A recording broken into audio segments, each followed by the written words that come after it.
Brand for me is everything. Branding, in short, is reputation, identity, but also trust. It's the quickest way to build trust with your audience and community.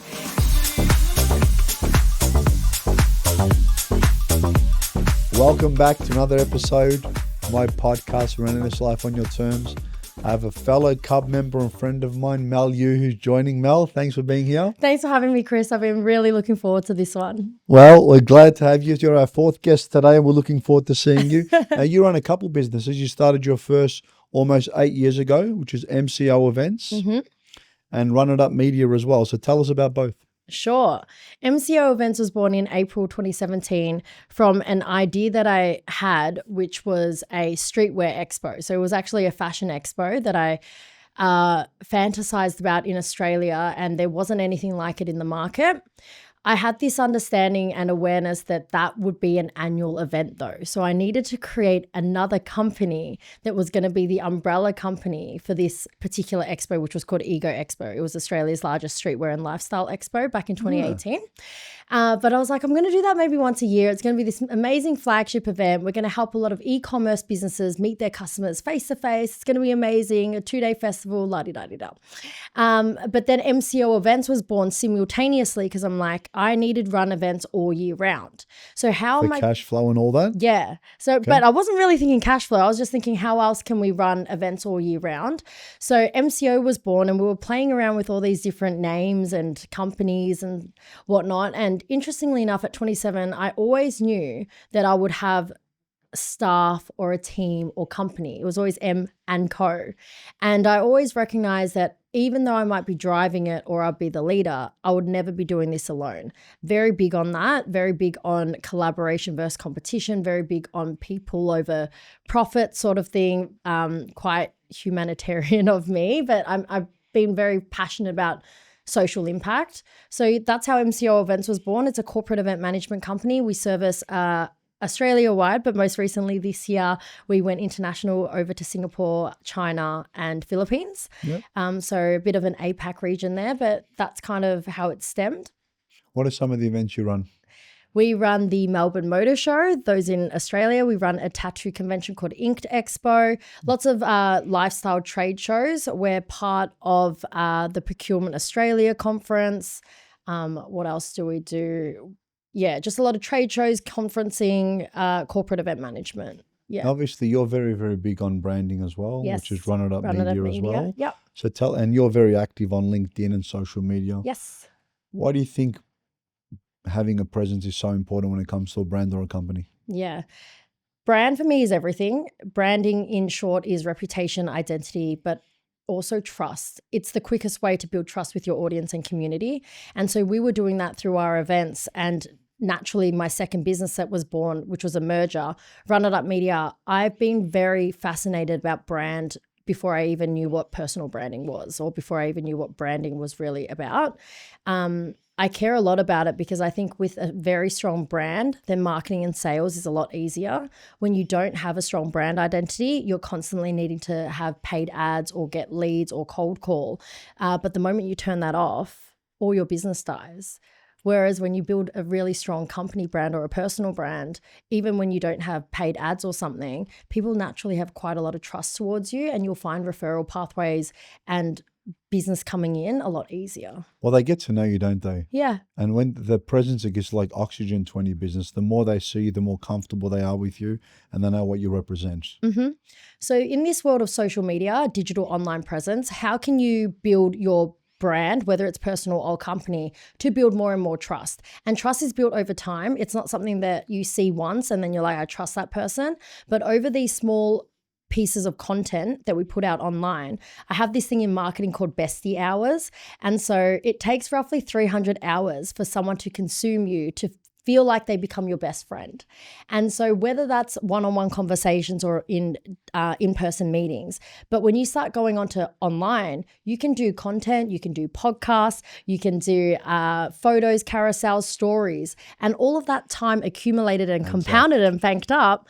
People come to me, and I'm sure they do the same with you, Chris, where they're like, hey, how was Sydney? Or how was this? Because they follow you and they're really engaged in your life. So they become, even though it's they haven't met you in person, they feel like they know you. They feel like they're your besties because they've consumed that amount of bestie hours and contact with you. And that's why I love brand so much, because when I go into a meeting now, this morning I had a meeting, trust was already built. Trust was already formed. First time interacting with them. But that person in particular had been watching me and consuming my content for months. It's very funny that you say that. And I looked back, I think it was, I forget which post I saw of yours, and you posted something. And I actually first met you, or would have met you, in 2017. We were in America together. And I thought, wow, oh my God, she was there. Yeah. And that's when I think we spoke at Cub, and before the podcast I asked you and you said, yeah, you told me that it was in 2017. Yeah. So it's amazing when you can put those things up and you go, wow, I actually do connect with that person. And obviously it shares, you're very, very big on fitness as well. You always run. So I think that's very, very important. I see that you run a lot. So it's interesting how you see that quality that you've gone, hey, Mel, you're really into fitness, because that's what I'm putting out there online as a lifestyle pillar or a lifestyle piece of content. And now a lot of people in real estate or different industries and sectors might feel like building a brand means they need to be the authority in this one thing and this one piece of industry, and they need to be the expert in that. What I love about personal branding and what you can put online is you can share many facets of you and many parts of you, and that also over time compounds into my character. So you saying, hey, you must really love fitness. I do. Does it give me business? Not really, but it's a passion of mine. And when I show people that I run, I'm a huge Strava person. So I'm always documenting my Strava app. So you know the trail that I've got? And I noticed you did that, but I didn't know what that was. So yeah. Like that many kilometers, this many, is that what you're referring to? Yeah. I know. So runners know when it's a Strava app. We're like, hey, what's up? But this sense of, I see you every day kind of doing your fitness. Even today at lunch, another girl was like, you're always out running and, doing your walks and things. But that inadvertently as well transfers into Mel's consistent. Mel cares about her health. Mel prioritizes self. She shows up. She shows up every single day in rain, hail or shine. She's always getting her 6 to 8 Ks in a day. And that's also building trust because it's showing people a part of my character. Well, I know some of your clients, one in particular who I spoke to is a mutual friend of ours, and he says you're very, very contactable. You care for him and you always answer the phone and you look after his brand. And I see you post him as well. So is this very, Godwin? very good to it is a mutual Shout friend. Shout out to Godwin. Yes, but it's very, very good to hear that someone actually cares that much about their clients and their brand. But also I think when people get to know you, they understand that you're more than business. People can relate to the person. It's not just the brand. It's not just about business. They can come to you from all different avenues. Yeah. They could be fitness. They could be other things that you share. And I know also in the past, fitness is important. You spoke quite a bit about it, which I also read about mental health being so important because of everything that you've gone through in your life as well. Yes. So my mental health advocacy started at 23. At 23 years old, I lost my late partner to suicide, and it was a fork in the road for me. I think when most 23-year-olds, we were just saying about your niece as well, like most 23-year-olds are out partying or, the world's their oyster and life. Not many are into deep personal development work, asking questions like, why do we exist? What is it for? What is self-awareness? All these deeper questions. And I started dabbling in that because I needed to, something so dark happened in my life. I needed to turn to faith. Yeah. Or there had to be a bigger meaning. This person did not just come into my life and then leave. And not to go into a spiritual route, but the first time I looked death in the face, I recognized a very distinct thing, that this is just the body. It's a vessel. Yeah. And when we die and when the soul leaves, the body actually just feels like a shell. I looked at it and it looked like a shell. Eckhart Tolle talks a lot about that. Right. And so this state of beingness, I really started embodying that at 23. So now 10, 11, 12 years in, and as the journey continues, I believe that our mental well-being and our mental awareness and our mental fitness is something that's critically important for entrepreneurs, for them to be able to have the resilience, have the grit, have the mindset. It all comes down to our health in physical and mental. Without it, we can't do too much. You see, look, it's very important. Like I had a lot of personal challenges like most. When my son almost died, lost his hearing, obviously I had a few personal challenges now. And the first thing I did when I was faced with it, I paused, I sat back and I go, who do I need around me now? I need A, B, C, D. Spiritual healer was one of them. Started reading Eckhart Tolle, Joe Dispenza. I wanted to deeply understand certain things. Saw the spiritual person who explained to me that the body's a vessel. People come in and out of your lives as different characters. Yes. You're the main character in your life. They will come to teach you a lesson. They might be there for a week, might be there for a year, 30 years, 10 years. They're there to teach you something. Yeah. So And yeah, have you heard the saying, people come into your life for a season, a reason, or a lifetime? no, but I like that. Yeah. So people will always show up in your life for either a reason or a season or a lifetime. However, there's only one person that's ever getting to know you for the entire lifetime. And who would that be? Yourself, Exactly. of course. So we got to look after ourselves. You got to have a good relationship with self. You have to have a good understanding of self, because when everything else goes to shit and whatever happens in life as it happens, the only person that's got your back is you. So the mental work that you'll be doing, you're actually talking to people. Tell me a bit about that. You talk to people. Do you help people with that as well? Yeah, so I started off, that's where I've done a lot of my media training and speaking. I went out into community and I advocated for mental health and makes sense. suicide prevention. So that's probably where I started building my own personal brand, because I started finding my voice. I found that if I have a skill set to be able to articulate and convey a message, that's pretty important. You need to share it. That's pretty important. And I think it's my responsibility to share it so that I always get feedback around, Mel, what you just said, that was how I was feeling, but I couldn't put it into words. And so for anyone that's listening that feels like they might have a story that could be shared and you could help other people, I think it is our responsibility to impact and to serve. But every lesson is a message that can help someone else. And everyone doesn't, a lot of people don't share information, but I always say, everything you've ever got in your head's borrowed. It's shared from somebody else. You need to pass it on. Mm-hmm. There's something that you've read or learned. It's already been here before from someone else. Mm-hmm. So if you can articulate and pass that on, it's actually a really good thing. Absolutely. Of course it is. Yeah. So I know we're going shopping from fitness and business and stuff. So tell me a bit about your branding business, a bit about your clients, how people are transformed when they work with you. Obviously, we've spoken about one client. Tell me a bit about that. Yeah, so I in particularly love this idea of personal brands. And now, what does Mel actually mean by that? I mean, people that have already got quite a successful business, a company brand, but have recognized that, hey, maybe times are changing, and the way that we are consuming marketing, we're leaning more and more towards faces, individuals, and influencers, quote unquote.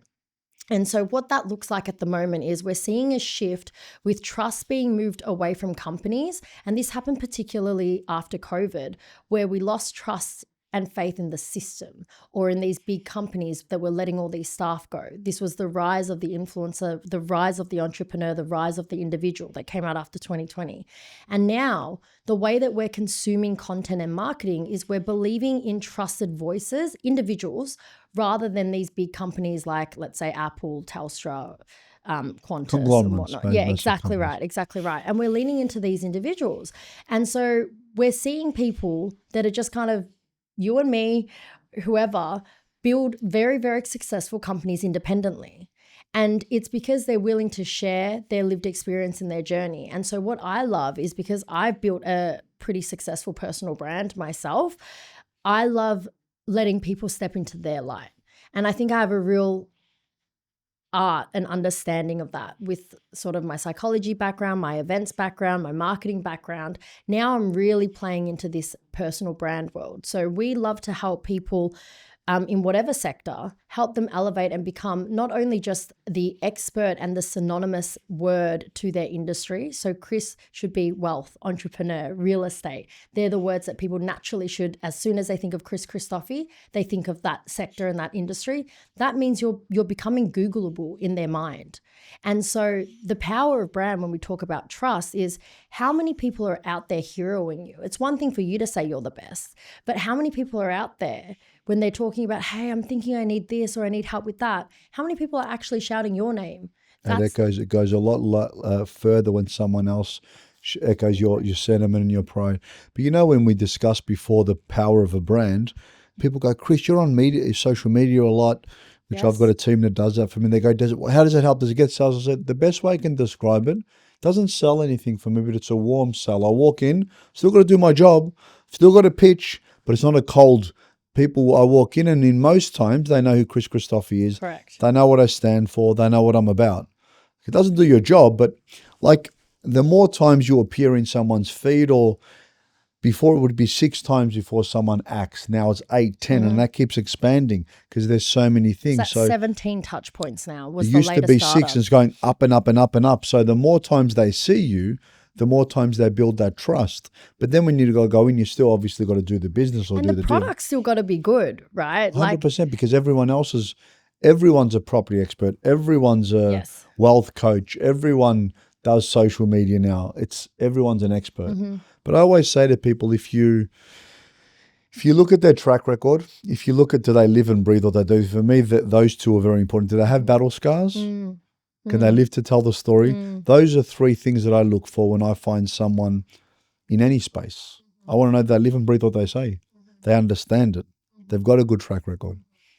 And I think when you talk about building brand, exactly right. If you're already going in thinking about what I can extract from my community, you're already kind of missing the point of brand. You're not sharing. Yeah. And if you're thinking about how do I have a call to action and how do I sell you at the end, again, that feels very transactional. Whereas when we build brand, branding comes, true branding comes from service. It comes from thinking about others and how I can add value. What piece of information, what knowledge can I actually share with my audience and community? And in relation to that, they feel trusted. They got content or they got value out of it, knowledge out of you. Now they're forever indebted to you just because that's just the way the humans And the work. law of reciprocity is they'll act. And I think Jay Shetty speaks about it a lot. He goes, if you want to make $100,000, he goes, don't think that way. Think I want to help 100,000 people. If you want to make $1 million, I want to help 1 million people, and so on and so on. Transfer your mindset to I want to make to I want to serve. Yes. That service will, with natural attrition, bring that money in anyway. Yes. 100%. And you'll be a magnet towards it. 100%. But it's just a mindset shift. And I think Gary Vee talks a lot about it with his content, jab, jab, cross. So value, value, value, proposition, value, value, value, sell. Yeah. And a lot of people do it, but the people that don't understand that, it's always selling, isn't it? Yeah. Yeah. But you can actually feel the disingenuousness. No one wants to be sold to. People want to buy from you. That's the difference. Yeah. Same as content. No one wants an ad. You skip ads. We scroll and we try to skip the ads. So stop creating ads where it's like, buy my stuff, buy my stuff, buy my stuff. People naturally get the ick. But if your content can come across as, the way that I see it with my content is, you want it to feel like you're just on a Facebook chat with someone, or like a phone conversation, a video call or something like that. And it feels very organic and there's just natural dialogue. That's how I treat when I talk to my phone. It's like I'm talking to a friend, and it's not transactional. It's kind of like, hey, here's a bit of transformational. Yeah, it is. But that takes time and confidence to be able to do. Mm-hmm. So does everything. Of course. But I was about to ask you, what would you tell someone who's looking at starting a brand or is a bit scared to get behind a camera? What tips or tricks would you give them just to give them that little nudge? Jump on something like this. If you have the opportunity, I think podcasts are the best way to practice articulating, having a conversation. However, you don't necessarily need to look directly down the barrel of a camera because you're actually having a dialogue with someone. And I find that can help you settle in and forget about all the bells and whistles. It's a lovely setup, by the way. But you can just hold and have a conversation. And same as with like online, it's like, oh, what am I going to do? I feel so awkward doing that. One, it's likely because you've just never had any skill set with it. So you could practice it. But if you're genuinely kind of terrible at video, why not try writing a good piece of content with a still photo or a voiceover? Because a voiceover, you can relatively script it and document over the content. There's so many forms of the way that you can communicate now. Practice and try all the different ones. And also recognizing that like your first 10 podcasts were probably not as good as your next 10. Because you get better. 100%. I look back at like one from season 1. We're currently in season. We've done over 100 episodes. Yes. We're getting into season 7, and I go, oh my God, I spoke so quick. I was so and I've practiced. I speak all the time. And I remember once I did a video. Someone goes, just do this video. I go, sure. And when I realized how many times I practiced the video and how bad I thought it was, like I'm not leaving till I do it. And I did it like 80 or 100 times and I wasn't happy with it. Yeah. But I said, I'm not leaving. It was practice and Wow. practice and practice. And I was behind the desk and I'm just going to keep going. But it's practice sharpens your axe to Yes. get better, doesn't it? Absolutely. So just give it a go. Absolutely. Yep. And I think you shared a valid point. It might not be video to start. It might just be write something. It might be a photo. Just do something. What else? Something is better than nothing, by the way, as well as if you don't start now and you've been getting the itch and the pull, like, oh, I know I need to start content. You don't want to be the person that's 5 years later, 10 years later, still wishing, oh, I should have started content. So yeah, just go out there and start. But being around other people that are creatives or that are doing it, personal brands are getting built every single day. There's micro influencers and big influencers, but also influential people that aren't influencers. They're just people of influence in business that also happen to have a profile. That have substance and have been good in business. Correct. I love that because for me, that's a very trusted voice. Absolutely. And surrounding yourself with them, like who's in your circle, because most likely your fear around starting likely is either judgment from someone else or others or judgment from yourself. And so that's sort of like deeper work on like, why are we caring what other people think? If your message is really important, why aren't we going out there and shouting it from the top of our lungs? If you knew the answer on how you could give everyone $1 billion, right? You knew how to give every single person $1 billion. You would be jumping out of this street and yelling from the top of this building, being like, I know how to give everyone $1 billion. You wouldn't be thinking about like, oh, I don't know how to show up online and I don't know what to say. And because if you have a message, get convicted in your message and let that show online and share it with your audience. That, as you said though before, it takes time. Being surrounded with good people that actually do this, find someone that can help you or give you that little nudge is important. Yes. Be around good, supportive people that encourage you to make mistakes, to get up and move forward. Because I think your branding is very, very important. So it's always a custom at the end of our podcast, Mel, to go through our quick fire questions. Are you ready? Hit me with it. All right. Fiction or non-fiction? Non-fiction. Are you a morning person or a night owl? Both. Call or video chat? Call. Solo travel or group travel? Group. Forest or desert? Both. Smoothie or juice? Juice. Action movie or romantic comedy? Oh, both. I'm cheating here. I love them both equally. Ebook or paperback? Paperback. Drive or take public transport? Drive. I was going to say or run for you. Cook at home or dine out? Both, but dine out probably. What's the hardest challenge you've ever faced? That one's definitely not a rapid fire. Suicide at 23, but also recently infidelity. Never good. Who inspires you the most and why? I inspire me the most. I love that. Have you ever seen the Matthew McConaughey when he accepted an award and he says he's always chasing himself? Have you ever seen that? No, but I'm going to show it to you after this. Yes, You'll love it. How do you balance work and personal life? They're one and the same. You just keep them all. That's like me. If you could change one thing about yourself, what would it be? To have even more non-judgment and compassion. What's the first thing you think of when you wake up? Gratitude. I love that. You're the second guest today, so that's my favorite answer, by the way. What's the biggest lesson life has taught you? We're here for a short time. Enjoy it. Have fun. Yeah. And the last question, on a scale of 1 to 10, Mel, how much have you enjoyed being on our podcast? 11. Thank you very much. Thanks so much for enjoyed having me, Chris. sharing this chat with you. Remember, if you like more of our content, like and subscribe and share. Thank you.